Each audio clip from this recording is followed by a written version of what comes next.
Herod, obviously consumed by the guilt of his own violent conscience, did not escape the notice of Jesus, who was here warning the disciples to beware of this leaven as well, this fear of Jesus. Both Herod and the Pharisees do not believe that Jesus was who he claimed to be.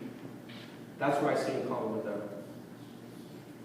The same leaven, though yielding wildly different results in both parties, was faithlessness.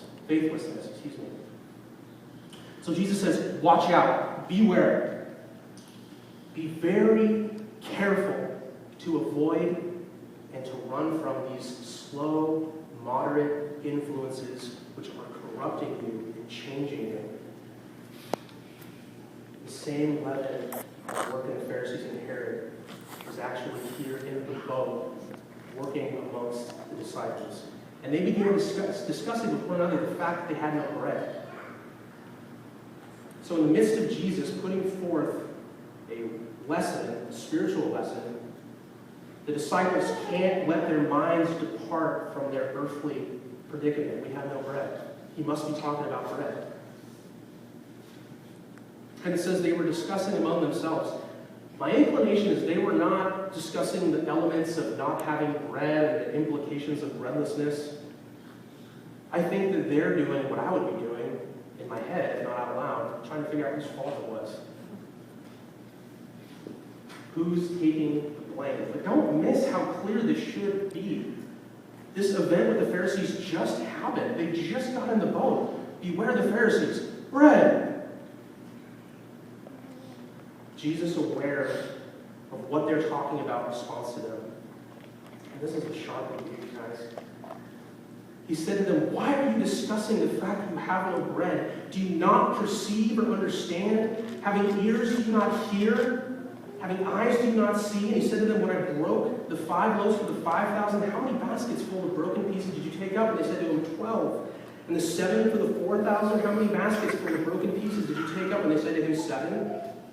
And he said to them, do you not yet understand? Because the disciples were so fixated on the dilemma at hand, they couldn't hear the clear warning of Jesus, which would actually have delivered them from it. Let me explain what I mean. The disciples got into the boat, realized they had an insufficient supply of bread. And they immediately, in the context of that fear, lose sight of the fact that Jesus probably has made several tons of bread from nothing. On 2 previous occasions, all they can think about is how the situation affects them, and they, as a consequence of this type of thinking, redirect all focus away from Jesus and onto their fears. Jesus warns them, don't be corrupted by unbelief. Of Pharisees or of Herod. Instead, believe in faith. Have faith. Trust what you have seen and heard from and experienced with me in your presence.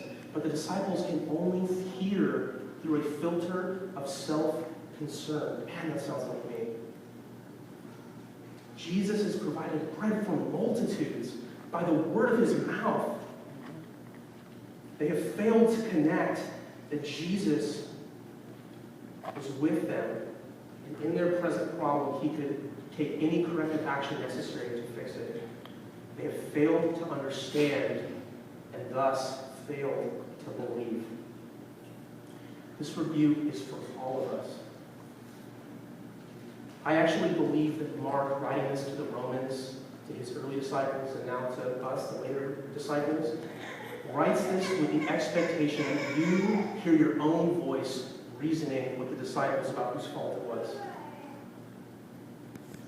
Jesus doesn't frame this in an accusation. He asks questions. Were you there? Did you see it? Do you hear? Do you see? Do you not understand? He wants them to think about what's happened. Think about what's happened in your life. Think about what you have seen me do.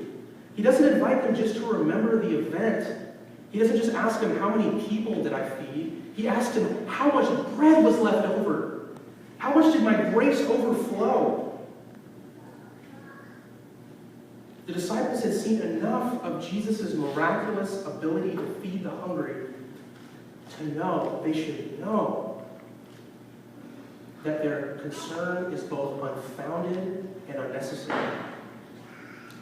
And look in verse 21, he throws in the word yet. Do you not yet understand? Of all people, you, my disciples, do not know what I am capable of?